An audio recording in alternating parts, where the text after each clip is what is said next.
ព្រឹកមួយក្នុងព្រៃស្រស់ស្អាតមានកូនស្វាតូចម្នាក់រស់ដោយស្នាមញឹមជានិច្ចនៅជិតអូរច្រែកតូចមួយកូនទាមូលកំពុងដើរលេងតែម្នាក់ឯងសំឡេងស្វាសួស្ដីអ្នកចង់ដើរលេងជាមួយខ្ញុំទេសំឡេងទាបានណាស់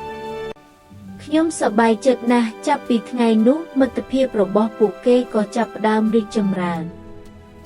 នៅពេលមានបញ្ហាពួកគេមិនទុកគ្នាឡើយការខំប្រឹងនិងស្នាមញញឹមធ្វើឲ្យថ្ងៃនោះកាន់តែមានន័យក្រោមពន្លឺថ្ងៃល្ងាចមិត្តភាពរបស់ពួកគេកាន់តែរឹងមាំមិត្តភាពសេចក្តីស្រឡាញ់និងស្នាមញញឹមអាចធ្វើឲ្យពិភពលោកស្រស់ស្អាតជានិច្ច